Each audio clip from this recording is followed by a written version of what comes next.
J'ai analysé des dizaines de startups avant de faire cette vidéo. Elles ont toutes une chose en commun. Leurs croissances se sont faites en 6 phases distinctes. Peu importe qu'il s'agisse d'une multinationale comme Google ou d'une minuscule startup, elles s'inscrivent toutes parfaitement dans ce cadre de croissance simple. Si vous parvenez à franchir ces 6 différentes étapes, vous finirez par diriger une grande entreprise dont le cours de l'action s'envolera certainement. Mais ce ne sont pas des étapes faciles. Très peu d'entreprises ont ce qu'il faut pour aller jusqu'au bout et franchir les 6 étapes. Mais lorsqu'elles y parviennent, elles finissent inévitablement par valoir des centaines de milliards de dollars ou d'euros. Peu importe que vous soyez encore à votre toute première idée commerciale ou que vous dirigez une start-up valant des milliards, vous devez avoir de bonnes stratégies sur la façon dont vous allez traverser chacune de ces étapes si vous voulez développer votre entreprise. Suivons donc l'ensemble du parcours entrepreneurial en partant de l'idée à l'introduction jusqu'à le lancement en bourse de l'entreprise. Le premier niveau devrait être la partie la plus facile. Un nombre surprenant d'entrepreneurs échoue. Ici, ils ont juste une idée, mais ils ne peuvent pas la construire. Ils ne peuvent pas construire un vrai produit ou un service. Et tant que vous n'avez pas un vrai produit, vous ne pourrez pas vraiment passer à l'étape suivante. Certaines entreprises ont essayé d'aller de l'avant sans construire un vrai produit, mais elles ont échoué et elles échoueront toujours. Soit vous offrez un vrai produit ou un vrai service. Il y a même un thème pour les faux produits comme ça. Les Américains les appellent Vaporware. Vous ne voulez certainement pas vous retrouver à travailler pour un projet à Vaporware, un peu comme on dit en Afrique, éléphant blanc. Ça ne finira jamais. Regardez, Theranos, Elizabeth Holmes, elle a réussi à attirer des investisseurs, des employés et même des clients, mais elle n'a pas pu livrer un produit fonctionnel. Donc la société s'est effondrée et a disparu, après avoir collecté des milliards de dollars. Donc lorsque vous démarrez, vous devez avoir une vision claire de votre produit ou du service que vous voulez offrir, des compétences nécessaires pour construire cela. Si vous voulez créer le prochain grand réseau social demain, vous aurez probablement besoin de développeurs de logiciels talentueux dans votre équipe. L'idéal serait que vous soyez vous-même un bon programmeur. Il suffit de regarder les équipes fondatrices de chaque grand réseau social aujourd'hui. Il y a toujours au moins un informaticien à bord. Dès les premières étapes, il est possible de créer une entreprise technologique en n'ayant qu'une formation commerciale. Mais les dés sont pipés à quelques égards. Tout d'abord, les investisseurs savent bien que les équipes purement techniques ont tendance à obtenir des meilleurs résultats. Ils seront donc moins enclins à vous financer. Si votre équipe n'est pas assez technique, ça va être chaud. Deuxièmement, les développeurs n'aiment pas travailler pour des personnes non techniques. Il est très difficile de se motiver et travailler pour quelqu'un qui n'a aucune notion de ce que vous êtes en train de faire. La bonne nouvelle, c'est qu'il est assez facile d'apprendre aujourd'hui à coder de nos jours. Même si vous avez une formation commerciale, vous devez être capable d'étudier et d'apprendre les bases en quelques mois. Ici, nous sommes dans un cadre d'une entreprise qui a besoin de codeurs, mais vous devez tout de même vous assurer que votre équipe fondatrice possède les compétences techniques requises pour fournir un produit de haute qualité. Il est clair que le développement de logiciels n'était pas un problème pour Theranos. Ce qu'il leur fallait, c'était une sorte de percée majeure en biologie ou en microfluides par exemple. La plupart des gens s'accordent à dire que nous sommes encore à des décennies de ce type de technologie. Mais lorsqu'elle arrivera, vous pouvez être sûr que l'équipe qui la mettra au point aura une forte expertise technique du fonctionnement des systèmes biologiques. Bref, tout ça pour dire que vous devez vous assurer que le monde a réellement besoin de votre produit, qu'il est possible de le construire et que vous disposez de l'équipe ayant les compétences nécessaires pour le livrer. Travailler pour quelqu'un qui n'a aucune idée de ce que vous faites réellement, les grands esprits techniques ne veulent pas travailler avec ces genres de personnes ou même collaborer avec ce genre de personnes. Quelqu'un qui n'est pas capable d'avoir une vision technique du business, c'est difficile de faire affaire avec lui. Ensuite, vous devez répondre à des questions de niveau 2. Pourquoi les gens veulent acheter votre produit? Une tonne d'entrepreneurs talentueux passent leur temps à construire des produits vraiment parfaits pour la suite les lancer et n'obtenir aucun client. Évitez cette situation à tout prix. C'est démoralisant et c'est une énorme perte de temps. Plus vite vous construisez votre produit, plus vite vous le mettez en vente. Plus vous aurez de vrais utilisateurs et plus vous commencerez à recevoir des commentaires. C'est en grande partie pour cela qu'il est si important d'avoir les compétences techniques pour construire votre produit directement au sein de l'équipe fondatrice. L'expérimentalisation du développement du produit vous ralentira et ajoutera une couche supplémentaire de complexité aux divers cycles d'itération du produit. Ce que vous voulez, c'est être en mesure d'ajouter une nouvelle fonctionnalité à votre produit ou à votre service, puis d'aller checker les feedbacks de vos utilisateurs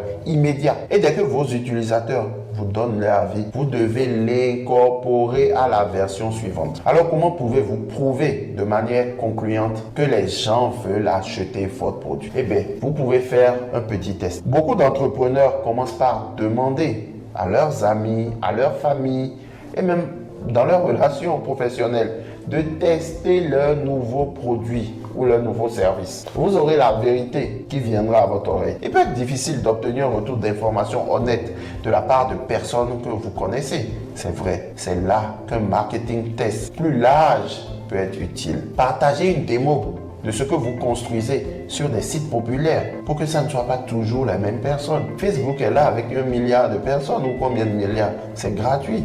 Les clients sont des annonceurs qui veulent atteindre des utilisateurs spécifiques. Si vous construisez une entreprise où l'utilisateur et le client sont différents, il sera très important de valider que tout le monde aime ce que vous construisez. Après tout, il existe des tonnes de sites web avec beaucoup d'utilisateurs qui ne peuvent pas attirer les annonceurs parce qu'ils présentent un contenu répréhensible. Vous pouvez passer des mois à construire des projets et penser qu'ils auront du succès pour finalement les lancer et un flop total. Je dis bien faire un flop total, complet. Certaines entreprises ont passé des années à faire cette erreur. Il y a des tonnes d'applications qu'ils ont développées pendant des années. Des applications de jeux vidéo et sortent sur Apple Store et c'est un flop total. Même si des investisseurs avaient dépensé des milliards pour le développement de la plateforme et du contenu. Malgré cela, personne ne voudra payer pour leur service. Prenons le cas de l'équipe de Quibi. Ils ont même proposé des essais gratuits, mais presque tous ceux qui ont essayé l'application ont fini par annuler l'essai gratuit, ce qui était un résultat décevant pour toutes les personnes concernées. Cette situation a mis en évidence Hacker News, Reddit ou Product Hunt, qui sont des excellents moyens de commencer à tester vos produits auprès de personnes que vous ne connaissez pas. Il est également important de comprendre la différence entre un utilisateur et un client, car il ne s'agit pas de ça. L'important est de valider la demande de votre produit afin de construire rapidement plus, en ajoutant uniquement les quelques fonctionnalités nécessaires pour prouver votre concept, puis en les mettant en main de vrais clients dès que vous aurez la preuve évidente que les clients sont prêts à payer pour votre produit. Il vous sera beaucoup plus facile d'enlever des fonds, d'embaucher des employés et de faire évoluer votre entreprise. Mais amener les clients à payer pour votre produit n'est que la moitié de la bataille. De nombreux entrepreneurs construisent des produits et des services, établissent une base de clients pour finalement se heurter ensuite à l'étape de la rentabilité. Donc, niveau 3, le but de toute entreprise étant de générer des bénéfices, une quantité choquante d'entreprises ne trouve jamais comment le faire. Pour être plus clair, je parle ici de la marge brute, qui est juste le revenu moins le coût. Il est tout à fait normal que les entreprises à forte croissance ne fassent pas de bénéfices nets pendant des années. On a eu le cas avec Amazon, avec Facebook, mais c'est une métrique complètement différente. Laissez-moi vous expliquer. Le bénéfice brut décrit combien d'argent une entreprise gagne en livrant simplement son essentiel pour déterminer si vous pouvez réaliser un bénéfice brut positif. Cela peut sembler évident, mais vous seriez surpris du nombre de startups qui se trompent à ce sujet. Elles supposent qu'elles peuvent vendre moins cher que la concurrence et réduire leurs coûts à long terme comme par magie. Parfois, il est vraiment possible de réduire les coûts par automatisation de tâches. Oui, les économies d'échelle. Mais souvent, le modèle économique est fondamentalement défectueux. Il n'y a pas de chemin vers la rentabilité. Regardez ce qui est arrivé avec les MoviePass. L'idée était simple, faire en sorte que les gens payent un abonnement, puis les laisser aller voir un nombre illimité de films en salle. Les gens aimaient MoviePass. Le produit fonctionnait parfaitement et les clients étaient tout à fait prêts à payer l'abonnement mensuel. MoviePass avait donc franchi les 2 premiers obstacles, mais atteindre la rentabilité brute était un tout autre problème. Chaque fois que les anciens clients du cinéma glissent leur carte de membre dans un cinéma, ils pouvaient suivre plusieurs films d'affilée. Les gens de MoviePass essayeraient que les cinémas seraient prêts à augmenter leur prix ou que les anciens clients de cinéma ne regarderaient pas autant de films. Mais cela ne s'est pas produit. Il s'agit simplement du moment payé par le client, moins le coût de production du produit en question. Pour les entreprises de la tech, les bénéfices bruts sont généralement très élevés car le fonctionnement des serveurs ne coûte pas très cher. En revanche, les bénéfices bruts des entreprises comme les épiceries sont généralement extrêmement faibles car les aliments qu'elles vendent aux clients sont chers. Vous devez vraiment donc étudier le coût de votre produit.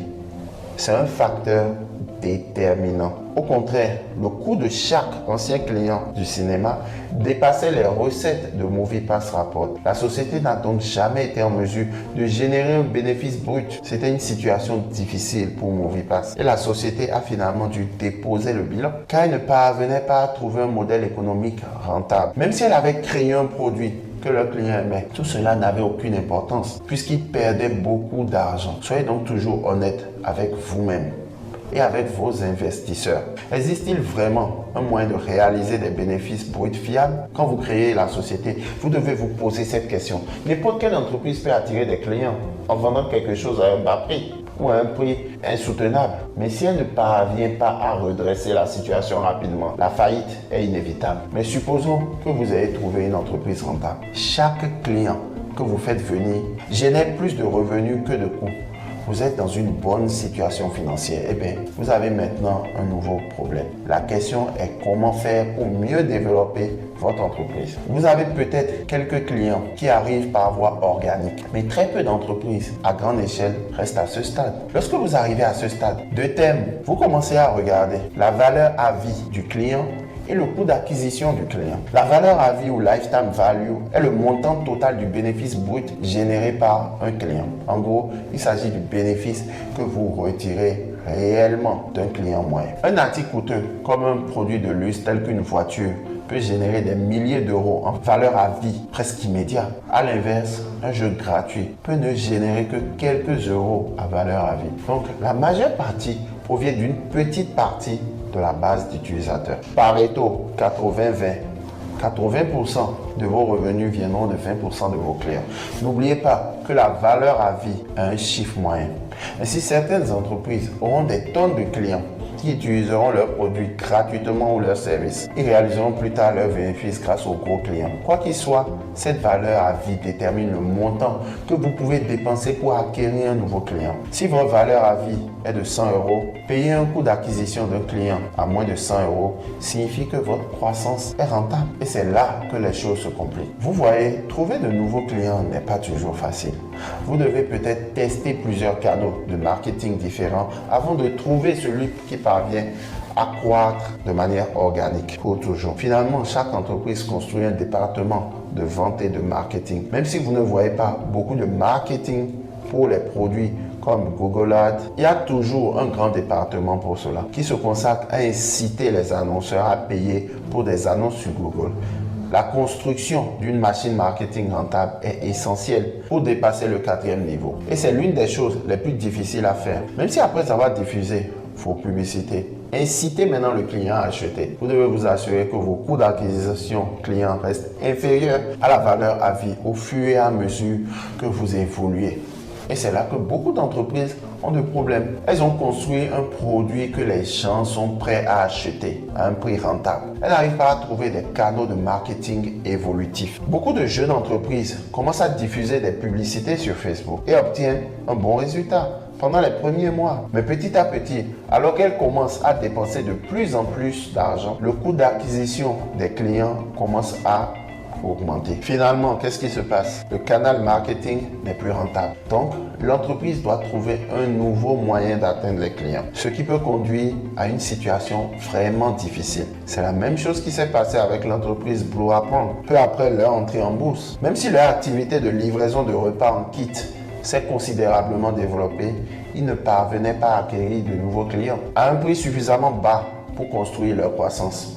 Une partie du problème était que les clients ne restaient pas assez longtemps pour générer une valeur à vie élevée. Ce n'est pas comme si Blue Apron faisait un gros profit sur chaque repas expédié. Les marges étaient minces. Des marges minces ne sont pas un gros problème si les clients restent longtemps. Mais ce n'était pas le cas. Lorsque les clients cessent de commander, après seulement 1 ou 2 repas, la durée de vie n'est pas suffisamment élevée pour payer pour cette tonne de publicité. Si vous vous inscrivez à un VPN, il est probable que vous continuez à l'utiliser pendant des années. Et la fourniture de ce service ne coûte pas cher, contrairement à l'expédition d'une boîte de nourriture. Tout ce que l'entreprise VPN doit faire est de maintenir un serveur en ligne. Construire un moteur de marketing rentable est difficile, mais pas impossible. Passons au niveau 5.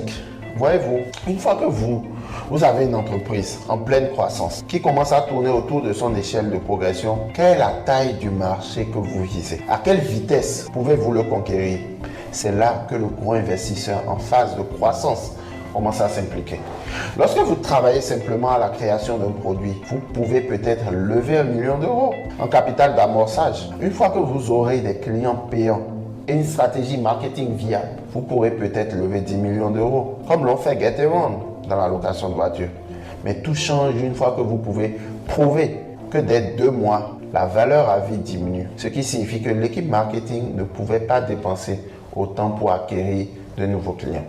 La raison pour laquelle vous voyez tant de publicité YouTube sur les VPN est que ces entreprises ont des valeurs et investissements plus importantes, ce qui conduira à des retours sur investissement plus élevés pour leurs actionnaires. Le gros problème de nombreuses entreprises est qu'elles ne savent plus où investir de manière rentable. Elles développent un excellent produit, élaborent un plan de marketing et commencent à se développer très rapidement. Mais au fil du temps, elles commencent à saturer le marché et doivent trouver de nouvelles opportunités. Si une entreprise peut trouver de bonnes utilisations du capital, elle peut continuer à croître. Mais si elle ne peut pas, elle va rapidement décrocher. Pour exemple, en 2012, Facebook a acheté Instagram pour 1 milliard de dollars. Ils ont gagné 26 milliards de dollars avec Instagram juste l'année dernière. C'est un retour sur investissement incroyable. Et c'est une chose pour laquelle les grandes entreprises doivent devenir très compétentes si elles veulent être présentes à long terme. D'un autre côté, il peut être utile de regarder le cas de Peloton.